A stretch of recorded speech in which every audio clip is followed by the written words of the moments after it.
అందరికీ నమస్కారం. The education ఛానల్కి స్వాగతం. ఆంధ్రప్రదేశ్లో 10th క్లాస్ ఎగ్జామ్ సంబంధించిన రిజల్ట్స్ అధికారికంగా రిలీజ్ చేశారు. ఇందులో కొన్ని ఆసక్తికర అంశాలు అయితే ఉన్నాయి. డేటాను పరిశీలిద్దాం. ఆంధ్రప్రదేశ్లో ఏప్రిల్ 2వ తారీఖుతో ముగిసిన 10th క్లాస్ ఎగ్జామ్ సంబంధించినటువంటి స్పాట్ వాల్యుయేషన్ ప్రక్రియ ఏప్రిల్ 6వ తారీఖు నుంచి 15వ తారీఖులోగా పూర్తి చేశారు.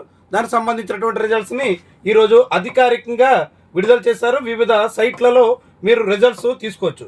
ఈసారి రిజల్ట్స్లో చూస్తే మొత్తంగా 12,089 స్కూళ్ళ నుంచి 6,18,131 మంది విద్యార్థులు 10th క్లాస్ ఎగ్జామ్స్ రాశారు. ఇందులో 85.25% మాత్రమే పాస్ అయ్యారు. తెలంగాణతో పోలిస్తే 10% తక్కువ మంది ఆంధ్రప్రదేశ్లో 10th క్లాస్ విద్యార్థులు పాస్ అయ్యారు. అయితే ఇందులో కూడా మళ్ళీ అమ్మాయిలు అబ్బాయిల కన్నా 5% అదనంగా పాస్ పర్సంటేజ్ కనిపిస్తుంది.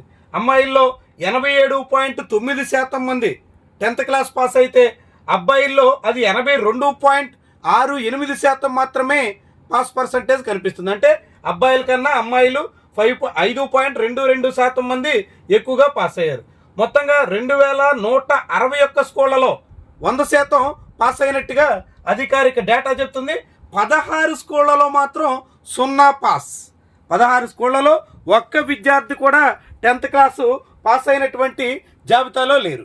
ఇక ఇందులో పార్వతీపురం మన్యం జిల్లా రాష్ట్రంలోనే అత్యధికంగా ఎక్కువ పాస్ పర్సంటేజ్ ఉన్నటువంటి జిల్లాగా 96.07%తో నెంబర్ 1 ప్లేస్లో నిలిచింది. ఆసక్తికరం. తెలంగాణలో కూడా ములుగు జిల్లా టాప్ ప్లేస్లో ఉంది. ఆంధ్రప్రదేశ్లో పార్వతీపురం మన్యం జిల్లా ఉంది. అంటే 2 చోట్ల ఏజెన్సీ జిల్లాలు టాప్ ప్లేస్లో కనిపిస్తున్నాయి. అయితే మరొక ఏజెన్సీ జిల్లా అల్లూరు సీతారామరాజు జిల్లా లోయెస్ట్ పాస్ పర్సంటేజ్తో కేవలం 57.12% మంది మాత్రమే ఆ జిల్లాలో పాస్ అయ్యారు. Andhra Pradesh residential schools highest pass పర్సంటేజ్ని 96% సాధించాయి. ఇక డివిజన్ వైజ్గా చూస్తే ఫస్ట్ క్లాస్లో పాస్ అయినటువంటి వాళ్ళు 4,40,000 మంది విద్యార్థులు ఉంటే అందులో 83% మంది, ఇక 62,000 మంది సెకండ్ క్లాస్లో, 11% మంది మాత్రమే థర్డ్ క్లాస్లో పాస్ అయ్యారు. చాలా ఆసక్తికరం. ఒకప్పుడు థర్డ్ క్లాస్ ఎక్కువ ఉండేటువంటి వాళ్ళు ఇప్పుడు ఫస్ట్ క్లాస్ స్టూడెంట్స్ ఎక్కువ మంది కనిపిస్తున్నారు. ఇక పాస్ పర్సంటేజ్ గడిచిన కొన్నేళ్లుగా పెరుగుతుందన్నట్టుగా చెప్పుకొస్తున్నారు. అందులో ఈసారి 85.2% చాలా మంచి అభివృద్ధి అన్నట్టుగా ఈ డేటా చెప్తుంది. కరోనా కాలంతో పోలిస్తే పెరిగినటువంటి అభివృద్ధిని ఇందులో ప్రధానంగా ప్రస్తావించున్నారు. ఇక సప్లిమెంటరీ ఎగ్జామ్స్ 25వ తారీఖు నుంచి జరగబోతున్నాయి. జూన్ 4వ తారీఖు వరకు నిర్వహిస్తారు. దీనికి ఫీజులు పే చేయడానికి ఎవరైనా సరే ఇమీడియట్గా 9వ తారీఖు వరకు లేట్ ఫీజు లేకుండా అవకాశం ఇస్తారు. ఎవరన్నా స్టూడెంట్స్ ఫెయిల్ అయినటువంటి వాళ్ళు ఉంటే వాళ్ళు ఇమీడియట్గా చెల్లించవచ్చు దానికి సంబంధించినటువంటి ఫీజులు సప్లిమెంటరీ ఎగ్జామ్స్ కోసం. ఇక మొత్తంగా రెగ్యులర్ స్టూడెంట్స్ అబ్బాయిలు ఎక్కువ మంది ఎగ్జామ్కి అటెండ్ అయ్యారు. కానీ పాస్ అయినటువంటి వాళ్ళు అమ్మాయిలు ఎక్కువ మంది కనిపిస్తున్నారు. అబ్బాయిలు మొత్తం 3,14,000 మంది ఎగ్జామ్కి ఎప్పీర్ అయితే అమ్మాయిలు 3,04,000 మంది మాత్రమే. అంటే ఇప్పటికీ 10th క్లాస్ చదువుతున్నటువంటి వాళ్ళలో అబ్బాయిల కన్నా అమ్మాయిల సంఖ్య తక్కువగా ఉంది.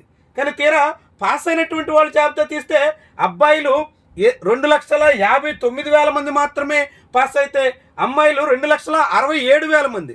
అంటే అబ్బాయిల కన్నా ఇంకా 8,000 మంది ఎక్కువ మంది అమ్మాయిలు పాస్ అయ్యారు. అంటే అబ్బాయిల కన్నా అమ్మాయిలు పరీక్షకి 10,000 మంది తక్కువ హాజరయ్యారు, 8,000 మంది ఎక్కువగా పరీక్ష పాస్ అయ్యారు. చాలా కీలకమైనటువంటి డేటా. దాంతో మొత్తంగా 85.25% అయితే పాస్ అయినట్టుగా చెప్తున్నారు. ఎక్కువ మంది పాస్ అయినటువంటి సబ్జెక్టు సెకండ్ లాంగ్వేజ్ హిందీ. 99.82% మంది హిందీ పాస్ అయితే తక్కువ మంది పాస్ అయింది జనరల్ సైన్స్లో 91.28% మంది మాత్రమే. అంటే ఫెయిల్ అయినటువంటి వాళ్ళు ఎక్కువ మంది సైన్స్లో ఉన్నారు, తక్కువ మంది హిందీ సబ్జెక్ట్లో ఉన్నారు. ఇక మీడియం వారీగా చూస్తే తెలుగు మీడియంలో కేవలం 65% మంది మాత్రమే పాస్ అయ్యారు. 35% మంది అంటే ప్రతి ముగ్గురులో ఒకరు ఫెయిల్ అయిపోయారు తెలుగు మీడియం చదివినటువంటి స్టూడెంట్స్. అదే ఇంగ్లీష్ మీడియంలో 86.28%, 10 మందిలో ఒక్కరు మాత్రమే అక్కడ ఫెయిల్ అయ్యారు. ఇక ఆ తర్వాత హిందీ మీడియంలో 85%, తమిళంలో 95%, ఒడియాలో 98% మంది చొప్పున పాస్ అయినట్టుగా అధికారిక డేటా మనకి చెప్తుంది. ఇక స్కూల్స్, గవర్నమెంట్ స్కూళ్లలో 282 స్కూళ్ళు ఉంటే గవర్నమెంట్కి 0% వచ్చింది, ఒకటి కూడా లేదు. 100% వచ్చింది 12 ఉన్నాయి. జిల్లా పరిషత్ స్కూళ్లలో 4873 స్కూళ్ళకు గాను ఒక్క స్కూల్లో 0% వచ్చింది. 399 స్కూళ్లలో 100% వచ్చింది. ఏపీ మోడల్ స్కూళ్లలో 0% లేవు, 100% 13 స్కూళ్లలో వచ్చింది. 0% ఎక్కువగా కనిపిస్తున్నటువంటి స్కూళ్ళు ప్రైవేట్ స్కూల్. ఆశ్చర్యంగా చూడండి, ప్రైవేట్ స్కూళ్లలో 11 స్కూళ్లలో 0% పాస్ అయ్యారు.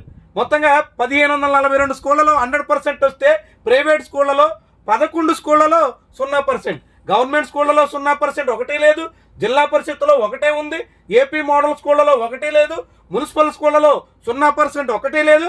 కానీ ప్రైవేట్ స్కూళ్లలో 0% 11 ఉన్నాయి. అంటే ఎలా ఉందో చూడండి. ఎయిడెడ్ స్కూళ్లలో 2 స్కూళ్లలో 0%, ఇక ఆశ్రమ్ స్కూళ్లలో 2 స్కూళ్లలో 0%, మొత్తంగా 16 స్కూళ్లలో 0%, 2161 స్కూళ్లలో 100% వచ్చింది. ఇక ఏ స్కూళ్లలో ఎంతంత పాస్ పర్సెంటేజ్ ఉంది అనేటువంటి డేటా కూడా మనకు కనిపిస్తుంది. పాస్ అయినటువంటి వాళ్ళ పర్సెంట్ స్కూల్స్ మేనేజ్మెంట్ వారిగా, జిల్లాల వారిగా కూడా చూడొచ్చు. పార్వతీపురం మన్యంలో 96%, ఆ తర్వాత డాక్టర్ బిఆర్ అంబేద్కర్లో 95.85%, తర్వాత విజయనగరంలో 91.08%, ప్రకాశంలో 90.92%, శ్రీకాకుళంలో 90.6%, అనకాపల్లిలో 90.54%, విశాఖపట్నంలో 89.51%, గుంటూరులో 88.89%, ఈస్ట్ గోదావరిలో కూడా అదే పాస్ పర్సెంటేజ్. కృష్ణా జిల్లాలో 88.06%, ఎన్టీఆర్ జిల్లాలో 87.91%, ఆ తర్వాత పల్నాడులో 87.52%, పొట్టి శ్రీరాములు నెల్లూరులో 87.37%, కాకినాడ జిల్లాలో 86.08%, బాపట్ల జిల్లాలో 86.07%, అన్నమయ్యలో 85.88%, వెస్ట్ గోదావరిలో 85.59%, వైఎస్ఆర్ జిల్లాలో 84.94%, నంద్యాల జిల్లాలో 84.73%, తిరుపతి జిల్లాలో 83.93%, ఏలూరు జిల్లాలో 81.72%, సత్యసాయి జిల్లాలో 80.14%, అనంతపురంలో 77.17%, చిత్తూరులో 76.69%, కర్నూలులో 71.08%, అల్లూరు సీతారామరాజు జిల్లాలో 57.12%. ఇది మొత్తంగా జిల్లాల వారీగా పాస్ పర్సంటేజ్. వివిధ ప్రాంతాల వారికి కూడా మొత్తం డేటా అయితే అందుబాటులో ఉంది. ఇక సప్లిమెంటరీకి సంబంధించినటువంటి లేట్ ఫీజు లేకుండా 9వ తారీఖులోగా మే 9లోగా ఫీజు చెల్లించాలి. మే నెలాఖరిని ఎగ్జామ్ జరగబోతున్నాయి. ఇది 10th క్లాస్ రిజల్ట్ సంబంధించి ఆసక్తికరమైనటువంటి అంశాలతో కూడినటువంటి data. Thank you very much for watching. Video like చేయడం, ఛానల్ని సబ్స్క్రైబ్ చేయడం మర్చిపోవద్దు.